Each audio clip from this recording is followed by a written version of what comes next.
Welcome to the Movies of the Damned podcast. My name is Kyle Grant, and I'm sitting here as always with my friend and published horror author John Hunt. If you enjoy what you hear here today, please subscribe to our YouTube channel, check out our Facebook page, and follow us on both Instagram and Twitter at Damned Movies. Email us any questions, comments, and suggestions to moviesofthedamned@gmail.com. For further details on John's published works, please visit his blog, johnhuntfiction.wordpress.com. Today, we'll be discussing Jeffrey A. Brown's 2019 horror film, The Beach House. The movie follows college couple Emily and Randall as they travel to Randall's family's secluded beach house. Things soon go terribly wrong, though, as gas released from the ocean begins to infect people, eventually killing them and causing them to mutate. Emily and Randall attempt to escape the coast, but in the end, they ultimately end up succumbing themselves. John, opening thoughts on the movie? So I saw this movie on Shudder, and I'm like, we haven't watched too many Shudder movies lately, and I'm like, it's $5 a month or whatever I'm paying for it, and it's like, it's a good service. So I'm just gonna figure out what movies to watch. So I saw this one. I didn't read what it really was about because that one liner pretty much sums the whole thing up, but there's not much more to it than that in the description itself. There's no biological entities discussed at all. It's just that, right? So, and then I checked it on Rotten Tomatoes and it's getting a good score. And I'm like, okay, let's do this one because I haven't seen it. I don't think Kyle's seen it. And let's do this one. And so watched it and I have to say I enjoyed it. Yeah, John, you kind of summed it up there perfectly. The title does really tell you what this is. It's the beach house. The entire movie happens at this beach house. And it's an interesting movie. I don't know what to think here. There were good parts to this. There were bad parts to this. I would have a tough time giving this too much praise, to be honest. And I don't know if I would even really recommend this film to someone, but we can kind of get into that as we go. But can you kind of see maybe where I'm coming from? Oh, absolutely. This is a niche film. So I would only, not like in a niche market type of thing, but I know the type of person I would recommend it to. And there's a lot of people I wouldn't recommend it to. You know what I mean? So like, I'd be very specific about who I would say you would like this movie to. Whereas, like Ethan would like this movie, right? For sure. This would be up his alley. Yeah, and Sophie and Louise, absolutely not. Right? Yeah, exactly. Yeah. So it's like you just kind of know who would enjoy it and who wouldn't, based upon that, right? Whereas if I were to say Scream, everyone I know would enjoy that film, right? So it's just if you like horror, anyways. So this is not one of those films, obviously, and a lot of the devices and the way they move the story forward was very. I want to say slow. Do you want to say slow? It was definitely a slow burn, but I wasn't uninterested. You know what I mean? No. I was very interested the entire time, but I would never watch this again. No, because now that I know what happened, it would just be unbelievably slow to watch it again. For sure. So, but what I meant was that it was very the groundwork was laid out very well. So not necessarily very well, but in a very typical fashion, the only way that it could have been laid out, right? Because if you didn't have Emily in this film, you would have no idea what's happening, not even a bare minimum close idea what's happening. You would just know that something is infecting people. But what she was interested in, what she was studying in college, or what she wanted to go to grad school for, put her in the unique position to be able to articulate, even prior to what was going on, what potential there was for something going on, and she was the only one out of that group that could have made sense out of it for the audience. Yeah, because what was she interested in? It was like astrobiology or something? Yeah, that's exactly what it was. And so you're right. You needed her to be able to kind of lay that foreshadowing and talk about the life and microbes and everything like that. Yeah, and then also to explain the extinction level event that was occurring. Yeah, no, it shows she was absolutely necessary for this film. And just to piggyback off of what you said at the very beginning, as I kind of mentioned last week when we were previewing this one, I knew nothing about this film. You had selected it. I didn't watch a trailer, as I said. I didn't read the synopsis, so I had no clue. All I knew is that this was a horror movie. Mm-hmm. And so the one thing that I did like about this movie is they show up to this beach house and this older couple ends up being there that say they're friends of Randall's dad, but I didn't know where we were going. I didn't know if this older couple had nefarious intentions for Emily and Randall or what was happening. So I guess that kind of kept me interested in being like, are they going to turn on them or is there something else going on here? Yeah, they were trying to throw a sort of red herring in there, right? So in the bathroom with all those different types of medications, and then the odd meeting with the woman inside their own house, and just their reactions to each other, which it just seemed to be awkward and off, and so you didn't really know where it was going to go. And like I said, there was only that one liner where they said, something ominous happens at the beach house. So you don't know exactly what that ominous event would be, right? So I didn't know what it was either. So it was good to like kind of sit there and watch and absorb without actually having an idea of what was coming. And I like that. It was good in that sense, but you would have to have not read anything about this film to get that same type of effect.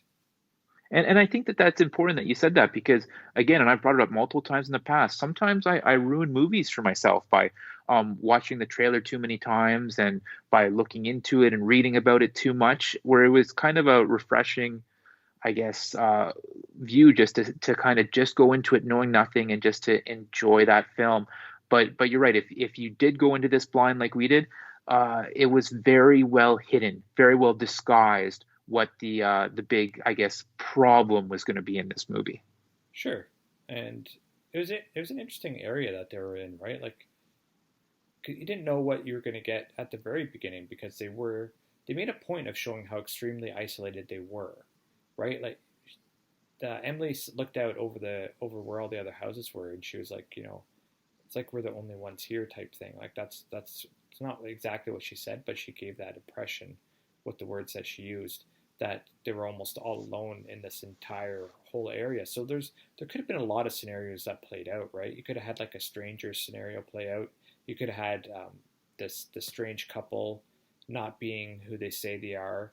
That's what I thought. That was my Yeah, first instinct. I'm like, no, they don't know Randall's dad. yeah. So like there could have been a lot of that going on, right? So a lot of different ways this could have played out, and if you didn't read up about it, you wouldn't know, which is for me was what made this film interesting. So if I knew what the actual problem was going to be beforehand, I don't think I would have found it as interesting. Yeah, no, no, no, you're right. I might have leaned towards not wanting to watch it. Like, oh, that I don't know about this, John. But I'm glad I didn't know, and I'm glad I did watch it.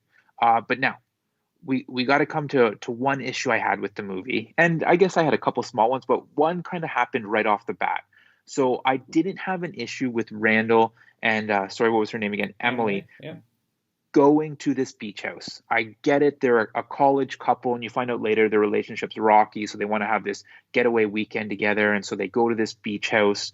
And ultimately, they get there and they sleep together right away. And he kind of takes a nap, and she gets up to explore and is walking around the house in like a t-shirt and her underwear, and goes into the bathroom and right away sees that this beach house that's supposed to be abandoned. There's a whole bunch of like recent medication in there. Mm-hmm. Do you remember the scene I'm talking about? Yeah. And so at that point, it's like, oh, this beach house isn't abandoned. It's like someone's been living here. But yet, instead of going back and getting Randall, instead of going back and getting dressed, she continues to investigate around the house in her underwear. I'm like, this doesn't make sense. This is a smart girl. She would have gone and got dressed right away and probably woken up Randall as soon as she found things amiss in the bathroom. Okay, I could go. I have like a two different thoughts on that. One, I totally agree with you, and two, I don't agree with you. The first one is that it wasn't an abandoned place. It was Randall's home. Like it's his beach home. It's his dad's beach home. He has a a beach house there, right? So that's it's not like it was an abandoned place and they stumbled upon it and there could be strangers in there.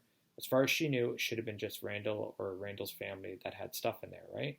Secondly, it's a beach house on the beach. We don't know at this point whether or not it's rented when they're not around, like if they rent it in the off season or they rent it through year round. Like I don't know, and they didn't mention any of that yet. It was really early in the movie, so I wouldn't expect them to bring that up yet. So it could have been stuff in the like she could have thought in the bathroom.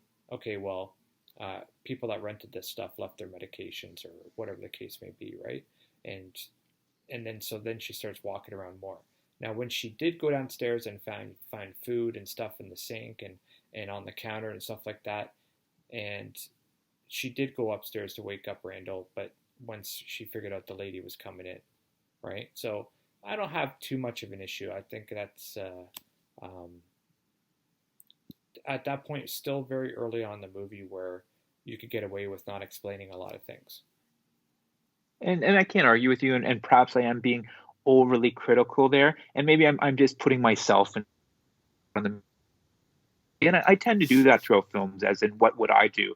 And all I know is if I'm walking around some strange house in my underwear and there's any sort of a glimpse or a chance, or I see anything to indicate that there might be other people there, I'm going back and putting my clothes on. And I guess that's just where I'm coming from. No, for sure. And a lot of times that's what can kind of make a movie really really well is when you can put yourself into that film. But at the same time, you can't always do that. The reason why we do that though is so we can have what would I do in this situation, which draws you into the film, which is something filmmakers strive for and they want you to do. But at the same time, you have to be able to look at that character and go, okay, well, uh, I'm not a 19-year-old college student female, so I don't know what I would do in that situation. You got to be able to step back and go, okay, what would this character do? Now, once again, it was very early on in the movie, so you don't know that she's this smart or anything like that yet. You don't know anything about her. Now, if it was near the end of the movie and you knew a lot more about her, then I think you can comment on what she would or wouldn't do. But at this point, I still don't. I think at this point it would only be what would a reasonable person do because that's the only thing that you have to base it upon. No, and that makes sense. Now, moving on to one of my, I guess, favorite scenes in the movie, just for the crazy visual. And I have a question for you. So the scene where Emily's kind of lying on the beach by herself because Randall's had those stomach issues. He's run up to the beach house, and then all of a sudden the and I can't remember his character's name, but the older man shows up. Mitch. Mitch, you're absolutely right. And he starts having a kind of a weird cryptic conversation with Emily. And then all of a sudden he's like, oh, I'm going to go for a swim. And then there's that crazy scene of him just fully clothed, slowly walking into the water and farther and farther away until he drowns himself. He walks under the water. Mm-hmm. So you obviously know the scene I'm talking about. It was really interesting, cool scene. Why did he do that, John? Was he infected at that point? He knew he was infected. He was just upset because he knew his wife was infected and dying. What are your thoughts? What were your interpretations for what was happening there? At that point, they were all infected. But they were all at various stages of infection, right? And so Because and so he knew he was infected and didn't want to go as far as his wife was. no, he was just so you gotta.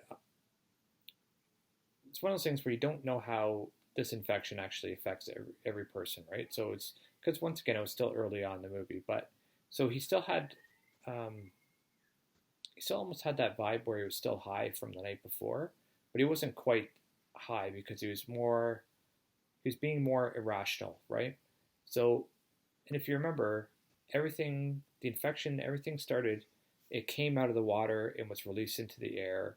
So to me, when I watched that scene, what I thought was like the water was calling to him, and he wanted to go and be with it, right? Because that's what kind of the microbes came out of the water, and if you notice a lot of scenes in this movie, the people were liquefying, and so uh, I thought immediately at that point that he was infected.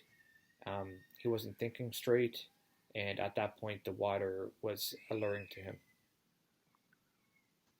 Okay. And so that's so he was kind of he was partway through that transformation, that transition as you had described. And so it was a little bit of him and also he was being taken over at the same time. Is that a good way to describe it? I would say because we don't know what the. I don't think these microbes themselves were sentient in any way. I just think they're. Okay. I think they're just eroding, or just multiplying or taking over his biological, a lot of his biological stuff inside of him. Oh, very interesting. And then as you said, that's why it was as if the water was calling to him and he just couldn't resist that anymore. That's right. Okay, no, no, very, very interesting there. And then from there, so she's kind of left on her own and kind of runs towards the water because it really freaked her out. And it kind of Mm-hmm. freaked me out as if you're watching it because it was such a different, unique thing that you don't usually ever see. Mm-hmm. And she steps on that jellyfish and Yeah. the one tentacle had like turned into almost like creature that crawled into her foot. Yeah. That So was pretty gross stuff. I really that's probably my favorite scene in the movie. When she's doing like the self like operation on herself to Yeah. remove the worm, because we talked last week about in Never Hike Alone Mm-hmm. him sewing himself up, and I'm like, oh, I could never do that. And then Yeah. of course I get one up to where she has to do like self surgery on her foot to pull this like living thing out. Like that was like a crazy scene. I really liked how long it was, how she kept pulling, and her Oh, face when she kept pulling, and it kept, kept coming out of her, and it's like, oh my god! I thought that was an excellent scene. I enjoyed that part. I'd have to say that's probably my favorite part of the she film. was, and she was tough as nails. Yeah, yeah, for sure. So yeah. And it was your favorite part of the movie, and I get that. It was really cool. And then we kind of to find Randall and figure out what's happening. And then you see that in the background as she's kind of trying to help Randall because he's sick, Mrs. Turner Mm-hmm. crawling out of the bedroom, and it looks like almost as if she's possessed and crawling, Mm-hmm. and that really freaked for some reason. Just seeing that and the way she looked, it was almost like she was zombified a little bit. It kind of gave me the shivers a little bit. It was like a zombie, but also like almost like her eyes were white like that. It's like a supernatural thing as well. It's fairly interesting special effects or the way to convey the oddness of the situation. I kind of like that part. Yeah, no, definitely. And then so they get out of there and they try and because they don't have car keys at that point, and so they try and go to another house, and ultimately they both end up dying. They both because as you said, they're both infected. It's just at different stages. Yeah, it's just a matter of time, And right? then the final yeah, the final scene, John, Mm-hmm. really stuck with me. So the final scene is like an overhead shot of her lying on the beach, and she is like turning.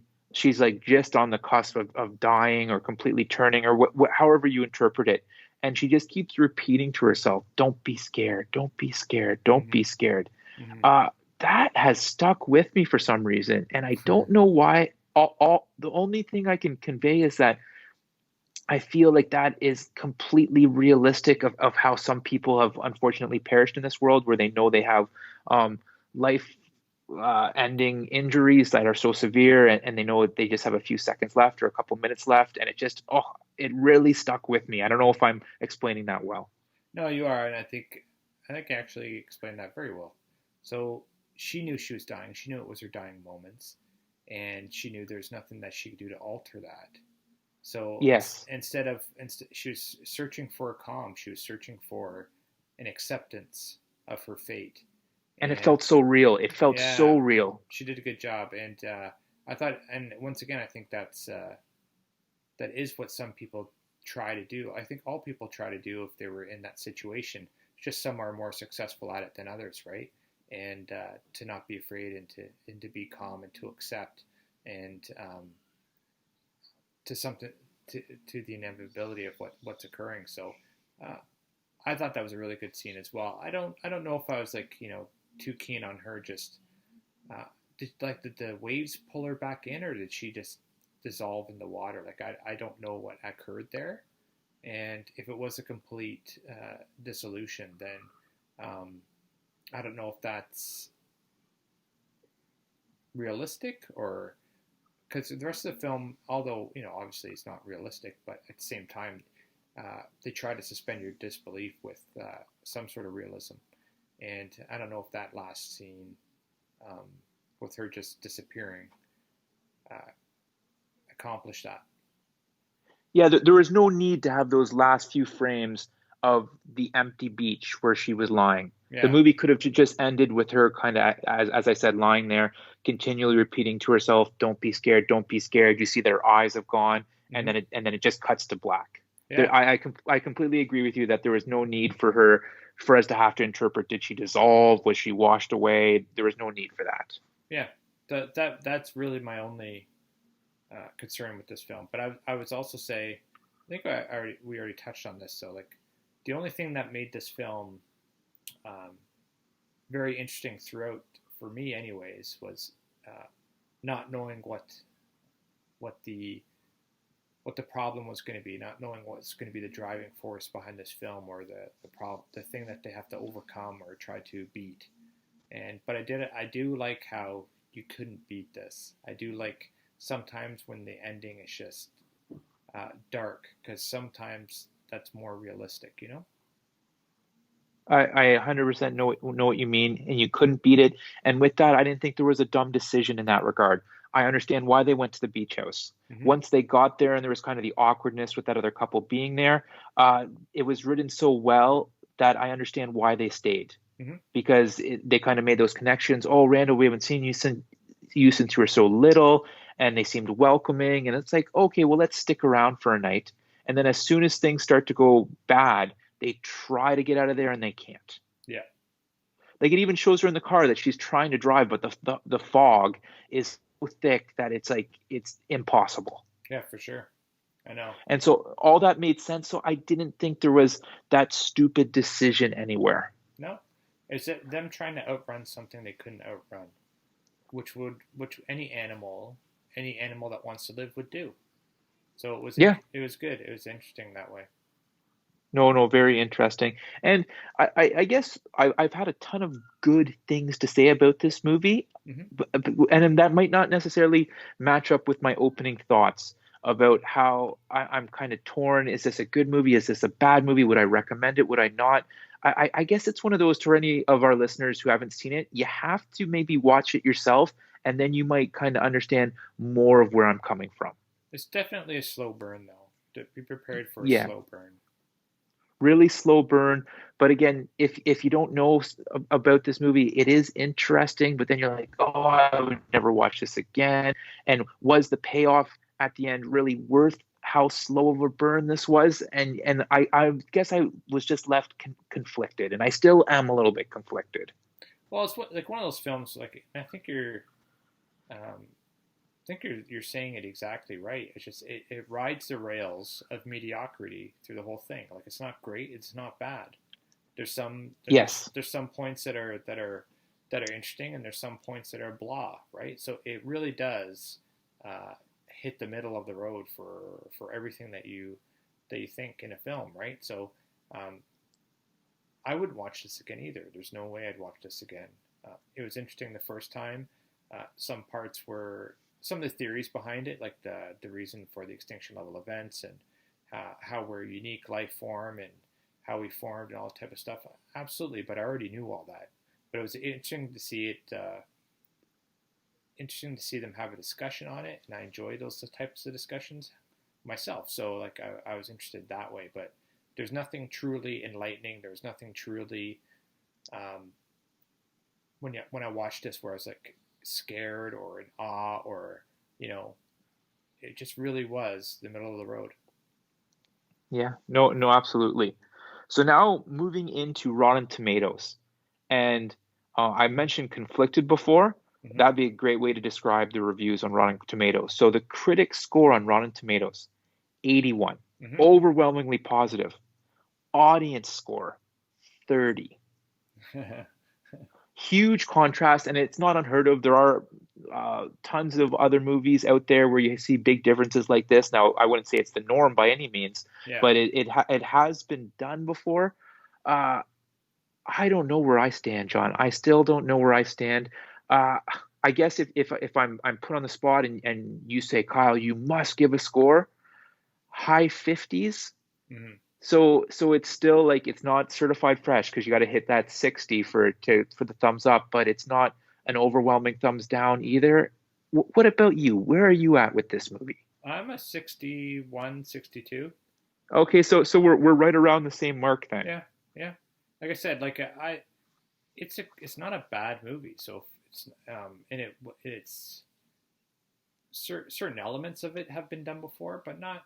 I wouldn't say not quite right. Like um, it is unique in in a certain way. Uh, but once it and you know it wasn't poorly written or it was well acted. Like you know what I mean. It's just like I Yeah. said. It's just I'm in the middle of the road for it. Like I can't feel. I'm not enthusiastic about it, but I'm not also disappointed in it. You know. Yeah, exactly. So I think both of our scores are kind of in line there, Yeah. and because of everything you just said. I got nothing for you for a budget. I couldn't really find anything about that. Obviously, doesn't have a box office because it was never released in theaters. Hmm. Kind of had its its premiere last year in 2019 at a festival, and then went straight onto Shudder. So that's where it's at for that. Hop on a Shutter, folks. Check this out, and then you'll be able to see where we're coming from, and you can get your thoughts in there as well. Other than that, though, John, anything else to add on this one? Nothing on this film. Nope. Nothing on this one. So then all we have for you folks is a little preview of what we're doing next week. For next week, I hope you enjoy bacon and eggs. And by bacon, I mean Kevin Bacon, Oh because yeah. we are going for Tremors, the Yes. classic, Love this which, film. John, I'm going to tell you, I'm not sure the last time I saw this movie. Oh man. Like, might have been 25 years ago that I saw it.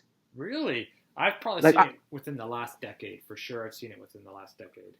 okay, so then your memory is a lot fresher than mine is. Mine is not fresh on this. So and I'm just gonna sit down and watch it again, and some things will probably ring a bell, but others will be like, oh, I don't remember that.